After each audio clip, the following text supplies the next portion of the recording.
میں 70 سال سے اس مسجد کی طرف کوئی قدم اٹھتے نہیں دیکھی، یہاں سے کبھی کوئی اللہ کی آواز آتے سنی نہیں ہے۔ جب میں نے اذان سنی تو مجھے میرا بچپن یاد آ گیا۔ ایسی غیر آباد مسجدوں پر محنت کس تنظیم اور کس جماعت نے کی ہے؟ ایک بابری مسجد کو ڈھانے سے بچا تو ہم نہیں سکے، اس کے حق میں غلط فیصلہ ہونے سے ہماری محنتیں کارگر نہیں ہو سکیں، لیکن اس کے لیے رونا واویلا کرنا، بلیک ڈے منا لینا ہمارے لیے آسان ہے، لیکن محلے کی مسجد کو آباد کرنے والی فکریں کتنے لوگوں میں پائی جاتی ہیں؟ جس مسجد کو کبھی دیکھا نہیں، جس مسجد سے کبھی واسطہ نہیں، اسے آباد کرنے کے لیے ریالیاں نکالنے کی تو فکر ہے، اور یہ فکر صحیح ہے، غلط نہیں ہے، لیکن جو تمہارے محلے کی گھر کے بازو کی دیوار سے متصل مسجد ہے، اس کی بے آبادی کا غم کیوں نہیں کھا رہا ہے؟ اس میں فجر کی نماز میں مصلیوں کی ویرانی سے کیوں تڑپتا ہوا دل یہ اپنے سینے میں محسوس نہیں ہو رہا ہے؟ کتنے ملک ایسے نہیں ہیں؟ امریکہ کے 52 صوبے ہیں، 52 صوبوں سے آنے والی یہ جماعتیں، 52 صوبوں سے آنے والے یہ لوگ ہر صوبے کے لیے 10 جماعتوں کا تقاضا کرتے ہیں۔ وہ امریکہ جسے سپر پاور ہونے کا فخر ہے، جس کی ایجادات پر، جس کی ٹیکنالوجی پر اسے بڑا غرور ہے، لیکن وہ خود محسوس کرتا ہے کہ یہاں پر مشینیں ہیں، یہاں پر ٹیکنالوجی ہے، لیکن یہاں پر انسان اور انسانیت نہیں ہے۔ وہ مشینوں سے بنی ہوئی، ٹیکنالوجی سے بنی ہوئی انسانوں کی دنیا میں ایک حقیقی جان پیدا کرنے کے لیے آتے ہیں اور جماعتوں کا تقاضا رکھتے ہیں کہ ہمارے لیے اتنی جماعتیں چاہیے، اور وہی ٹیکنالوجی والا ملک جسے اپنی بڑی دہشت گردی کو بھی امن پرستی کا لیبل لگانا بڑا اچھا آتا ہے، اور وہ وہاں کے لوگ وہ یہ کہتے ہیں کہ تم نے ہم تک پہنچنے میں بڑی دیر کر دی، ہماری ٹیکنالوجیاں تو تم تک پہنچ گئیں، لیکن تم ہم تک پہنچنے میں بہت دیر کر دیے، کہ چند مہینے پہلے، چند سال پہلے اگر تم ہمارے پاس آ جاتے تو ہمارے ماں باپ کو ایمان نصیب ہو جاتا، تم نے ہمارے پاس آنے میں دیری کر دی اور ہمارے ماں باپ بغیر ایمان کے دنیا سے گئے ہیں۔ اس سپر پاور ملک کے رہنے والے لوگوں کو اپنے گاؤں، اپنے ملک کے لوگوں کی بے ایمانی کی شکایتیں ہیں کہ ہم تک یہ لوگ جس وقت پہنچنا تھا اس وقت نہیں پہنچ سکے، جس کی وجہ سے ہمارے ماں باپ کو کفر کی موت مرنا پڑا ہے۔ کتنے ایسے ملک نہیں ہیں جہاں پر اللہ تعالیٰ نے اس جماعت کی برکت سے،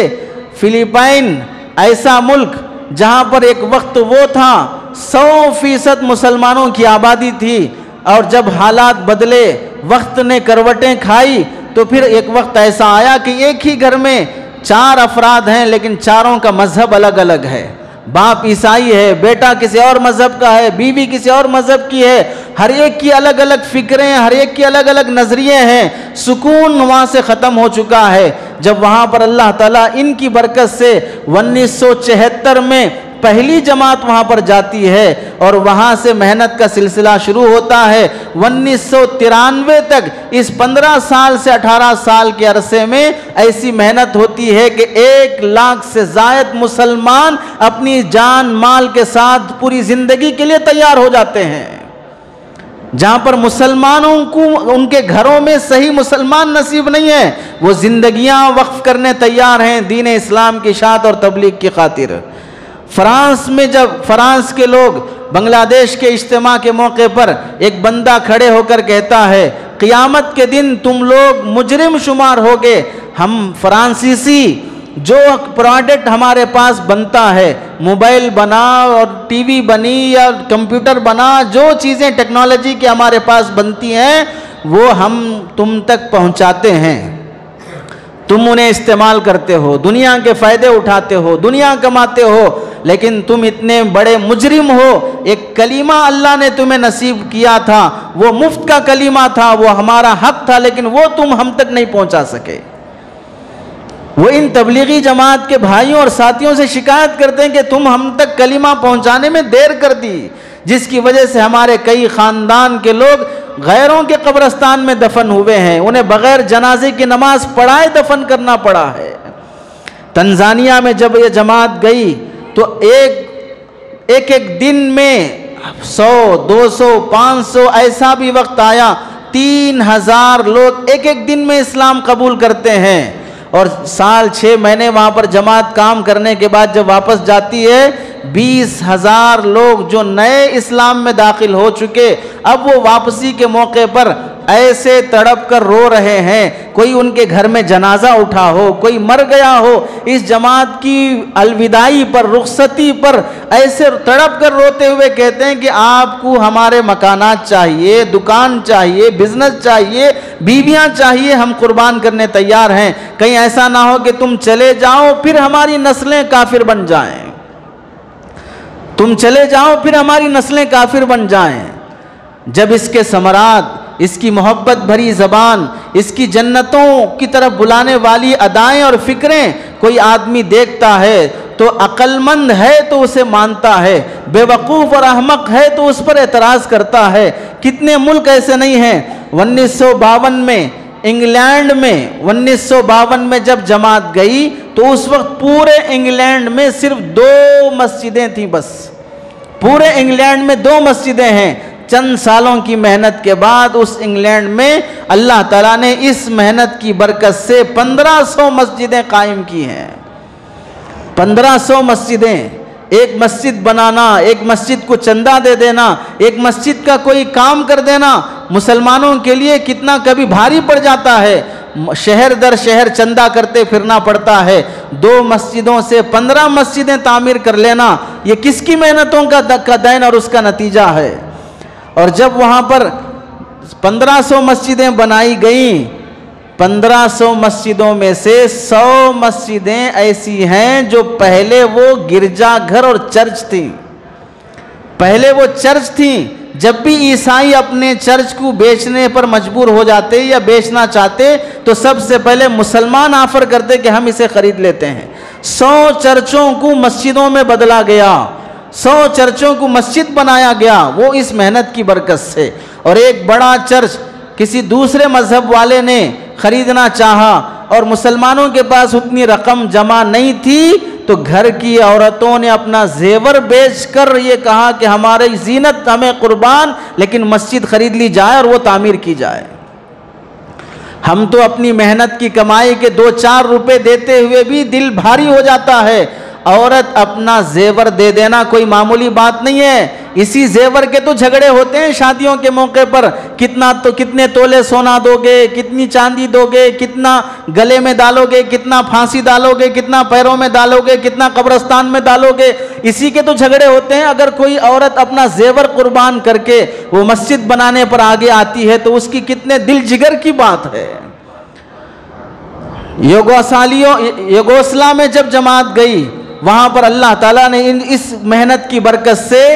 وہاں پہلی جماعتیں جو جاتی تھیں مسجد نہ ہونے کی بنیاد پر ہوٹل میں قیام کرنا پڑتا تھا. اللہ نے ایسی محنت اور ایسی قربانیاں اور ایسی راتوں کی آہوں کی برکت سے اسی ملک میں جہاں پر ایک مسجد نہیں مسلمان ہوٹل میں رہ کر اپنے خرچے سے محنت کر رہا ہے, ایک وقت آیا کہ اللہ نے وہاں پر 3500 مسجدیں بنائی. 3500 مسجدوں کی تعمیر ہوئی. ہائی لینڈ میں جو اس وقت مرکز ہے وہ مرکز ایک وقت میں یہودیوں کا مدرسہ تھا, اور لندن میں اس وقت جو تبلیغی مرکز ہے ایک وقت میں وہ عیسائیوں کا چرچ تھا. اور ایسے کئی ملک ہیں جہاں پر مسلمان ان بھولے بھالے سادے سیدھے بڑے معمولی قسم کے دکھنے والے دلوں میں فکر اور خلوص سے بھرے ہوئے لوگوں کی محنت سے اللہ تعالیٰ نے کینیڈا میں اس وقت جو بڑا دارالعلوم کہلاتا ہے وہ ایک وقت میں عیسائیوں کا بڑا مدرسہ تھا. آج وہ ایک ادارے میں بدلا ہوا ہے. وہاں قرآن حدیث کی اور بڑے بڑے درجات کی تعلیم ہوتی ہے. کیوبیا میں جب جماعت گئی تو وہاں پر 30 آدمی نئے اسلام میں داخل ہوتے ہیں اور 3000 جو مرتد ہو چکے تھے وہ دوبارہ اسلام میں آتے ہیں. اور جانے والی جماعت فلپائن کی وہ وہاں پر محنت کر کے آتی ہے تو فلپائن میں عورتوں کی جماعت جانے پر جہاں پر آزاد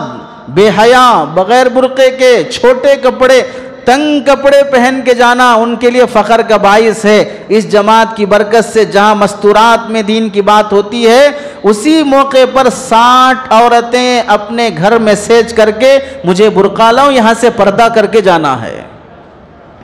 بے حیا ملک میں ایسی حیا پیدا کر دینا، بے پردگی کے عالم میں ایسا پردہ قائم کرنا جہاں پر جسم چھلکتا ہوا فخر محسوس کرے، وہاں انگلی کے ایک ناخن بھی دکھ جانا ان کے لیے جان دے دینے سے بھی بڑا مشکل لگتا ہو، تو ایسی محنتوں کا نتیجہ وہ اس تبلیغی جماعت کی برکت ہے۔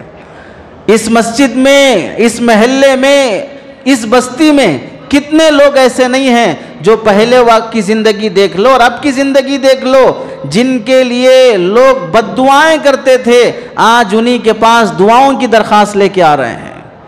آج انہی کے پاس دعاؤں کی درخواست کر رہے ہیں۔ جس کے آنے جانے سے لوگ نفرت کرتے تھے، آج انہیں گھر میں بلا کر کھلانا فخر محسوس کر رہے ہیں۔ یہ زندگی کی تبدیلی کس کی محنت کا نتیجہ ہے؟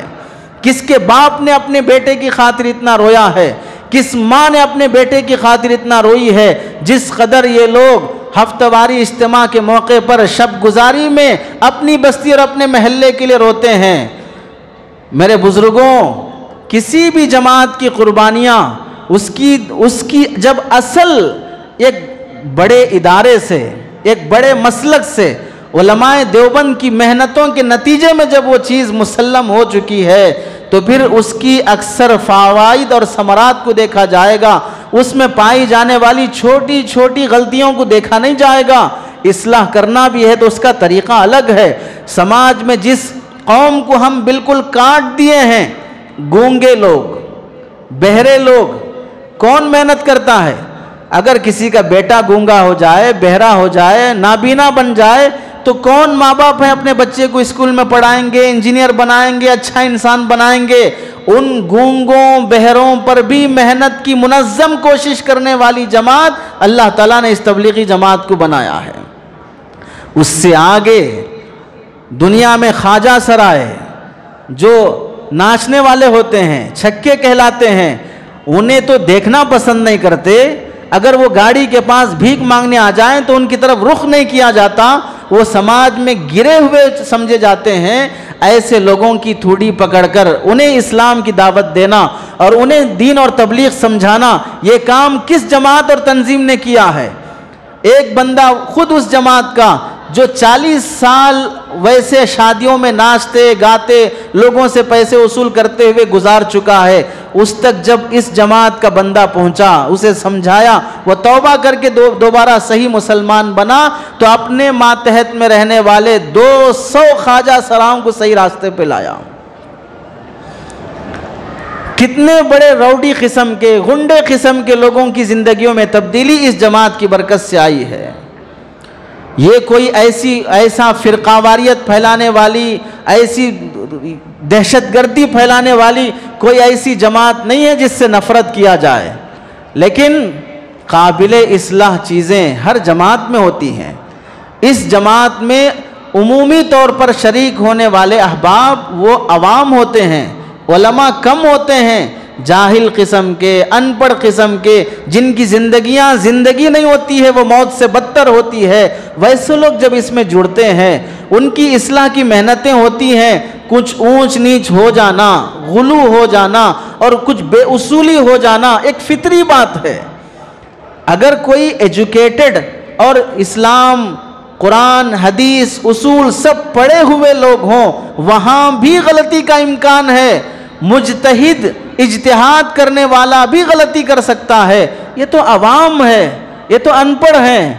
اس میں اگر غلطی ہو جاتی ہے تو کون سی تعجب کی بات ہے؟ کوئی جماعت اور کوئی فرد غلطیوں سے پاک نہیں ہوتا ہے، اور ہر جماعت کو اپنی غلطی کی اصلاح کی فکر ہونی چاہیے۔ کچھ غلطیاں اس میں بھی ہیں، کچھ قابل اصلاح چیزیں ہیں، اس کی فکر کی جاتی ہے اور وہ اصلاح ہوتی بھی ہے۔ ایسی ضد اور ہٹ درمی نہیں ہے کہ اس میں کوئی غلطی ہو اور آپ اسے بولیں تو نہیں مانیں گے، نہیں مانتا ہے تو وہ احمق ہے، لیکن اس کی حماقت کو پوری جماعت کی طرف منسوب نہیں کیا جائے گا، اس کی بے وقوفی اور نادانی سے پوری جماعت کو بدنام نہیں کیا جائے گا۔ اس لیے جو قابل اصلاح باتیں ہوتی ہیں وہ ان سے تنہائی میں، انفرادی میں، اور ان کے ذمہ داران سے ہم خود اس جماعت کے ہیں، ہم خود اس سے جڑے ہوئے ہیں۔ میں بھی الحمدللہ اس راستے میں 1 سال کا عرصہ لگایا ہوا ہوں، اس کی حقیقت سے واقف ہوں، اس کی قربانیوں کو جانتا ہوں، لیکن کوئی غلطیاں ہیں تو براہ راست مثبت انداز میں درست کی جاتی ہیں، باہر کھڑے ہو کر پتھر پھینکے نہیں جاتے، یہ سیاست میں ساتھ نہیں دیتے، یہ فلاں نہیں کرتے ہیں، غلطی ہے۔ آپ کر لیجئے، آپ سیاست میں حصہ لیجئے، یہ تجارت کو بہت اہمیت نہیں دیتے، آپ تجارت کو اہمیت دیجئے، جو کام کرنا چاہیے تھا وہ یہ نہیں کرتے ہیں، آپ کر لیجئے۔ میں اگر گولڈ بیچتا ہوں اور گولڈ راپ نہیں بیچتا تو کیا اس میں میری غلطی ہے؟ میں گولڈ بیچوں گا، آپ گولڈ راپ بیچ لیجئے، میں سونا بیچ لوں گا، آپ تیل بیچ لیجئے، لیکن کوئی ایک کام کرنے والے کو دوسرا کام نہیں کرنے کا الزام دینا، اس میں وسعت ذہنی پیدا کی جائے گی، قوم کے سامنے قوم کے تقاضے رکھے جائیں گے، لیکن پوری جماعت کو بدنام نہیں کیا جائے گا، اسے بائیکاٹ نہیں کیا جائے گا۔ اور اس وقت جو موجودہ حالات میں سعودیہ کا پابندی لگانا غلط فہمیوں کی بنیاد پر ہے، غلط فہمیوں کی بنیاد پر ہے، مکاروں کی چاپلوسیوں کی بنیاد پر ہے، اور کچھ اپنی غلطیاں بھی ہیں جو قابل اصلاح ہیں۔ بدعتی ہونے کا الزام، جس جماعت میں یہ شکایت ہے کہ بھئی ہمارے بریلوی بھائیاں پورے آہستہ آہستہ اس میں ہو رہے ہیں، اور بریلوی حضرات کی مسجدیں تبلیغی مسجدیں بن رہی ہیں، اور وہ بدعت والے سنت پہ آ رہے ہیں، ان کو شکایت ہے، اور ایک طرف ان کو شکایت ہے کہ یہ بدعتیوں کی جماعت ہے، جس میں پہلا بول ہی یہ بولا جاتا ہے کہ بھئی 100% کامیابی حضور صلی اللہ علیہ وسلم کے طریقے میں ہے، اور 100% ناکامی حضور صلی اللہ علیہ وسلم کے طریقے سے ہٹنے میں ہے۔ جو سنت کے طریقے سے ہٹنے میں ناکامی کہتی ہو اسے بدعتی ہونے کا الزام دیا جا رہا ہے، یہ غلط فہمی ہے۔ اور پابندی لگانے پر ہم یہاں رہ کر احتجاج کرنا اور یہاں سے سعودیہ حکومت کو گالیاں دینا اور انہیں برا بھلا کہنا، یہ عقل مندی کا طریقہ نہیں ہے۔ جس جماعت کی حمایت کرنا چاہتے ہو اس جماعت کے اصولوں پر حمایت کرو، اس جماعت کے اصولوں سے ہٹ کر حمایت نہیں کہلائے گی۔ جیسے یہ بول دینا کہ بھئی وہاں پر فلمی تھیٹر کھل رہے ہیں، وہاں پر گانے عام ہو رہے ہیں، وہاں پر فلم اسٹاروں کو بلایا جا رہا ہے، وہاں پر مقام ابراہیم میں حضرت ابراہیم علیہ السلام کے قدم مبارک کے نشانات متبرک چیز ان کے لیے کافی نہیں ہے، ہندوستان کے کسی فلم اسٹار کے ہاتھوں کے نشان ہونے چاہیے۔ یہ برکت کا تبرک کا معیار اتنا گھٹ گیا، ایسی غلیظ قوم پیدا ہو گئی، اپنے حق بولنے والے علماء کی زبانیں کھینچ لینا، جیلوں کے حوالے کر دینا، سالوں جیل میں قید و بند کر دینا، حق بولنے والے علماء کو جرنلسٹ کو مار دینا، وہاں پر بے حیائی عام کرنے کے لیے لڑکیوں کو عورتوں کو عام ڈرائیونگ کی، دکان پر بیٹھنے کی، نماز کے موقعوں پر اذان ہونے کے بعد بھی دکانیں کھلی رہنے کی، جو تبدیلیاں پہلے نہیں تھیں وہ ساری تبدیلیاں لا کر مدینہ منورہ جیسے مقدس مقام سے قریب کسی فلم اسٹار کو فوٹوز لینے کی، اپنا ماڈل ہونا دکھانے کی کھلی عام اجازت دے دینا، دسیوں شراب خانے جوا خانے کھول دینا، حرم کا امام خود جوا میں شریک ہو جانا،